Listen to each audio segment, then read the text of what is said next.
अपने देश के लिए अपने हाथों को उठाओ। आप जिस भी देश से मुझे देख रहे हैं, उस देश के लिए अपने हाथों को उठाओ।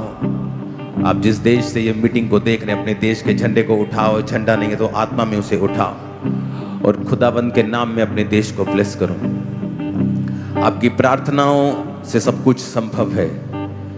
हमारी ये प्रार्थना थी कि भारत और यूएसए की रिलेशनशिप खराब ना हो। खुदा बाप उसका उत्तर दे रहा है। अपने हाथों को उठाओ। परमेश्वर, अपने हाथों को उठाओ। एक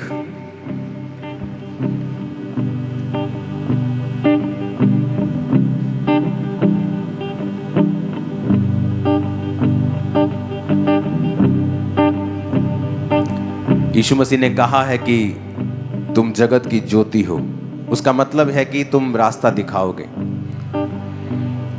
एक प्रेयर पॉइंट जो पूरी चर्च और जितने सुनने वाले लाखों लोग सुनते हैं इस मीटिंग को, वो जब भी आज के बाद आप प्रार्थना करने के लिए बैठेंगे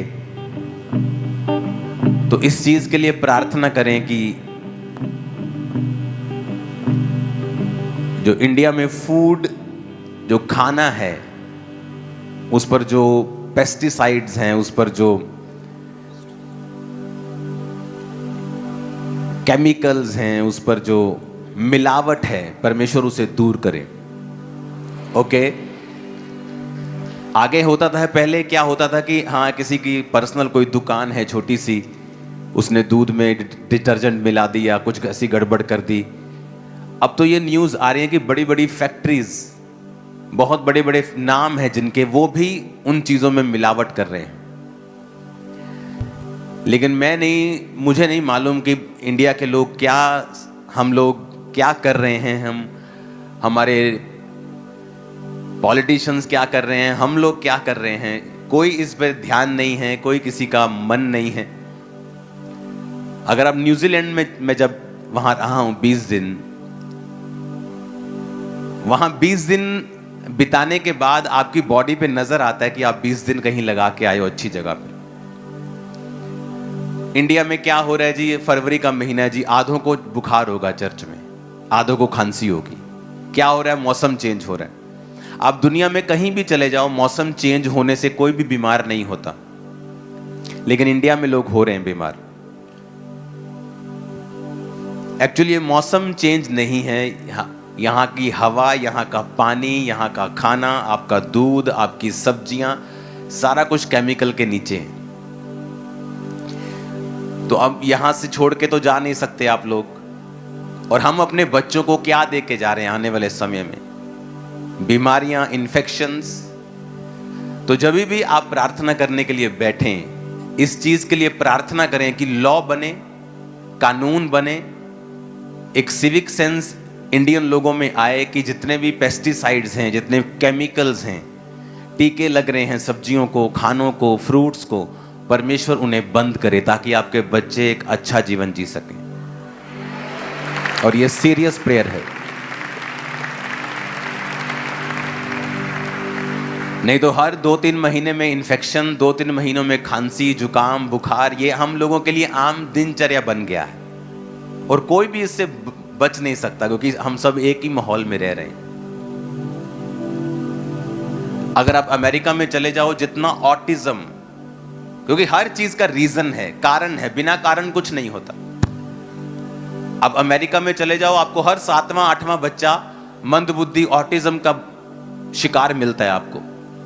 डेवलप कंट्री में ऑटिज्म क्यों? क्योंकि जब आप अमेरिका में स्टडी हुई और प्रेसिडेंट ने, अमेरिका के प्रेसिडेंट ने भी ये बोला कि जितनी दवाइयां हम प्रेग्नेंट वुमेन को देते हैं, जितने इंजेक्शंस लगाते हैं, उन्हीं की वजह से जो पैदा हो रहे बच्चे हैं वो ऑटिज्म का और मंदबुद्धि का शिकार हो रहे हैं। आप इंडिया के गांव में चले जाओ, खासकर विलेजेस में चले जाओ, जहां बहुत कम एक्सपोजर है एक औरत का फालतू दवाइयों में। दवाइयां ठीक हैं एक हद तक। आप देखोगे गांव में, इंडिया के गांव में बहुत कम आपको नाम मात्र बच्चे मिलेंगे मंदबुद्धि, नाम मात्र। कोई मिलेगा आपको, हजारों लाखों में एक केस मिलेगा आपको जिसका मंदबुद्धि होगा, ऑटिज्म होगा। लेकिन अमेरिका में आप चले जाओ, हर 7वां 8वां बच्चा, 9वां 10वां बच्चा वहां शिकार हो रहा है इसका। क्यों?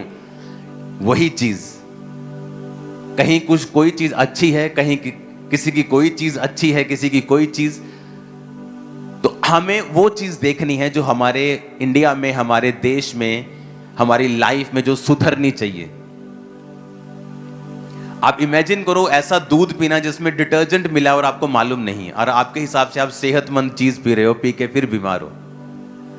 ऐसी सब्जियां खा रहे हो जो टीके से बड़ी की गई हैं, हर तरफ आपको मिलावट मिलेगी। तो इसके लिए आपको प्रार्थना करनी होगी कि परमेश्वर पॉलिटिशियंस को जागृत करे इस चीज के लिए।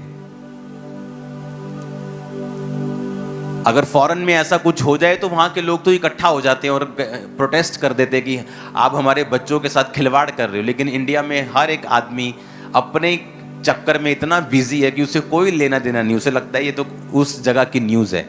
ये हर जगह की न्यूज़ है, मैं आपको बता रहा हूँ। जहां पकड़े गए वहां पता चल जाता, जहां नहीं पकड़े गए वहां चलता रहता सिस्टम। तो हमें जब भी आप प्रार्थना में बैठें इस चीज के खिलाफ प्रार्थना करें कि शैतान आपकी आने वाली जनरेशन को खोखला ना कर सके, कि आपकी आने वाली जनरेशन को आप क्या देके जा रहे हो।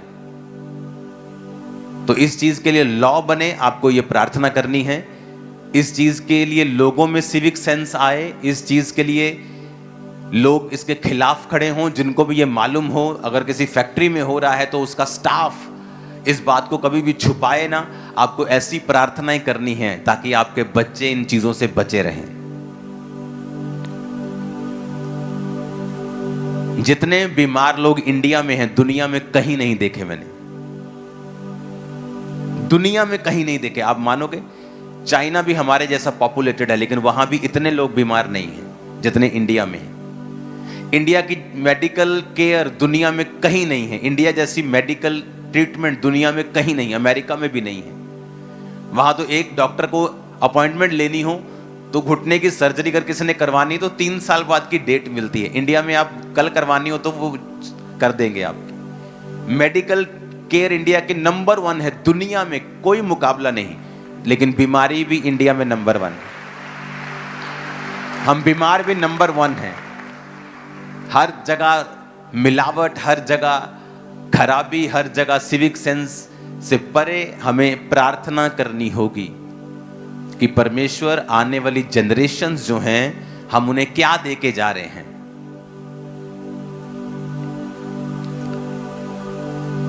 इंडिया में जितनी फसलों के ऊपर पेस्टिसाइड्स और केमिकल यूज होते हैं, स्टडी बताते हैं अगर आप आधा चम्मच कोई ऐसे पाउडर खा जाओ जो केमिकल है तो आपकी बॉडी में असर तक नहीं होता। आपकी बॉडी इतना हैबिचुअल हो चुकी है उस जहर की।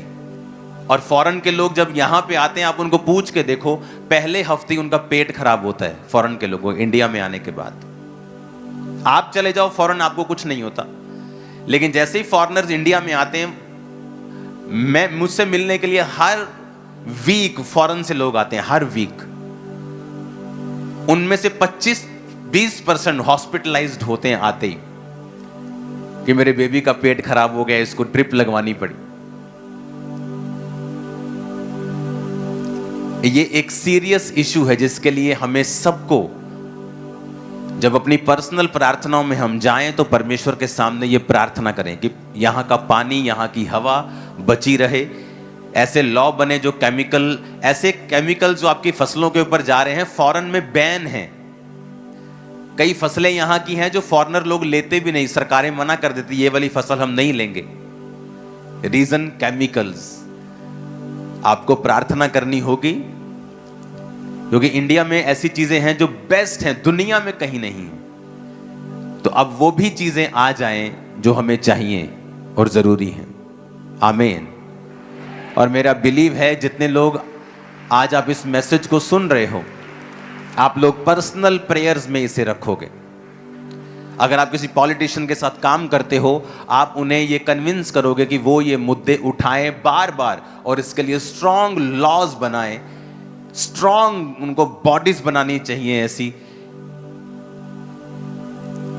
अगर आप किसी पॉलिटिशियन के साथ काम करते हैं, आप सरकार में हैं, आप किसी तरह से इस चीज को इन्फ्लुएंस कर सकते हैं, तो प्लीज इसे कीजिए अपने बच्चों के लिए,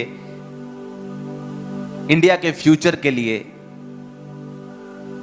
कि हम उन चीज़ों को बचा के रखें। अगर आप दुनिया में घूमिए, इधर से अंटार्कटिका के साइड पे पड़ता है न्यूजीलैंड और ऑस्ट्रेलिया, उधर अमेरिका, उधर यूरोप, अफ्रीका, दुनिया में मैंने इंडिया जैसा देश नहीं देखा है। किस मामले में बताता हूं। इंडिया में अगर आपको पहाड़ देखने हैं बर्फ वाले, आपको वो भी मिल जाएंगे।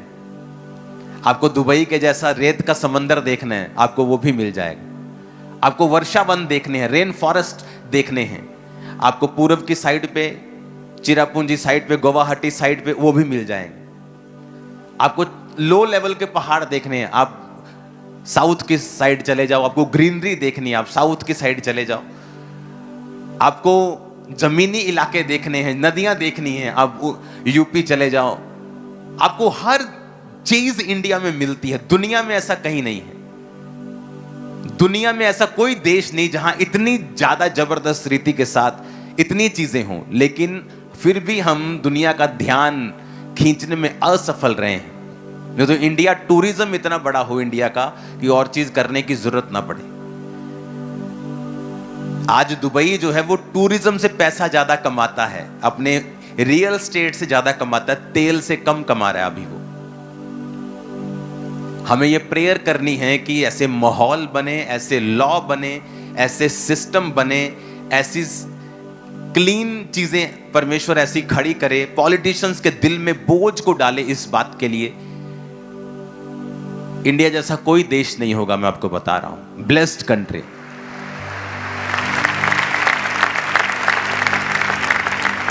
लेकिन अब जो कमियां रह गई हैं, वो कमियों को हमें दूर करना है। आमीन। आप सड़क से भी निकलें, अपना देश समझ के उसे खराब मत करें, उसे तोड़े ना, उसे खराब मत करें, उसे गंदा ना करें। हमें पब्लिक में अवेयरनेस फैलानी होगी अगर हम देश को बढ़ता हुआ देखना चाहते हैं तो। सरकारें अकेली कुछ नहीं कर सकती। अब सरकारें आपका मुंह थोड़ी पकड़ लेंगी कि थूकना नहीं है सड़क के ऊपर। हालेलुया। और मेरा ये एक सुजेशन है सरकार को कि आप लोग एक सिविक सेंस का पढ़ाई बचपन से लोगों को, बच्चों को देना शुरू करें। लड़कियों को सेल्फ डिफेंस और लड़कों को नैतिक शिक्षा देना शुरू करें। शुरू से ही स्किल डेवलपमेंट करना शुरू करें। आज चाइना दुनिया में नंबर 1 है चीजें बनाने में, उन्हें बेचने में, व्यापार में। कोई उसके बराबर भी खड़ा नहीं होता। आप चाइना जाके चले जाओ, देखो सेम हमारे जैसे लोग हैं, वो सेम कल्चर है, कोई ज्यादा खास फर्क नहीं है। वो ज्यादा नॉन वेजिटेरियंस हैं, इंडियंस ज्यादा वेजिटेरियंस हैं, बस इतना ही फर्क नजर आता है। उनमें भी माता पिता की इज्जत करना होता है, उनमें भी वो वाइफ के साथ, एक ही वाइफ के वफादार रहते हैं। हर चीज उनमें काफी सिमिलर है। लेकिन आज वो आगे क्यों हैं? इसी वजह से। तो ये हमारे देश का मुद्दा नहीं, आपका पर्सनल मुद्दा है। आज से प्रार्थना में से रखना है स्ट्रॉन्ग, वेरी स्ट्रॉन्ग। हर टाइम इसे प्रेयर में रखना है कि परमेश्वर हमारे देश में सिविक सेंस बढ़े, यहां का मौसम, यहां के पानी को, यहां की चीजों को तू खराब होने से बचा। ऐसे लॉ आए कि फूड के साथ कोई भी मिलावट कभी भी ना हो सके। लोगों के अंदर ऐसा डर खौफ आए और लोगों के अंदर ऐसी बुद्धि आए कि आज तुम किसी को खराब कर रहे हो, कल कोई तुम्हें खराब करेगा, तुम्हें पता भी नहीं होगा। एक आदमी नशा बेचता था। उसे लगा कि पहले उसकी केमिस्ट की दुकान थी तो थोड़े बहुत पैसे बचते थे, घर चल रहा था, 20-25 हजार मिल रहा था। फिर किसी ने सलाह दे दी कि ये बेचा कर कैप्सूल। फिर उसने देखा यार इससे तो पैसे ही बड़े बचते हैं। फटाफट नशेड़ी लड़के आ रहे हैं, फटाफट ले जा रहे हैं, फटाफट 30 रुपए की चीज 150-150 में बिक रही है। इसके जैसा धंधा ही नहीं है। अमीर होता गया, बेचता गया, बेचता गया, बेचता गया। और एक दिन उसके अपने एक लौते बेटे को अटैक हुआ और वो पैरालाइज्ड हो गया और आज तक पैरालाइज्ड है। हील नहीं हुआ, मेडिसिन ने काम नहीं किया, कुछ भी ठीक नहीं हुआ। आप दूसरों के घरों को खराब करके ये एक्सपेक्ट नहीं कर सकते कि आपका अपना घर खराब नहीं होगा, क्योंकि वचन कहता है जो तुम बोवोगे वो तुम काटोगे। अब काटोगे तो जरूर ये, क्योंकि ये धरती का लॉ है, ये यूनिवर्स का लॉ है, ये परमेश्वर ने बनाया, इसको तुम रोक नहीं सकते। अच्छी चीजें बोवोगे अच्छी काटोगे, बुरी बोवोगे बुरी काटोगे। तो मेक श्योर आप अच्छी चीजें बो रहे हो अपनी लाइफ में, क्योंकि उसके बाद आपकी प्रार्थना करवाने से, उसके बाद आपके कुछ करने से, रोने से, करलाने से, गाली निकालने से परमेश्वर को तब भी हल नहीं होगा। अपने हाथों को उठाएंगे अपने देश के लिए। खुदा बाप, हमारे अगुओं के अंदर ये बोझ पैदा कर कि वो मिलावट के अगेंस्ट ऐसे लॉ बनाए। हमारे देश के पानी को, हमारे देश की हवा को बचा खुदाबंद, हमारे देश की नदियों को बचा खुदाबंद, सारी मिलावटों को दूर कर खुदाबंद।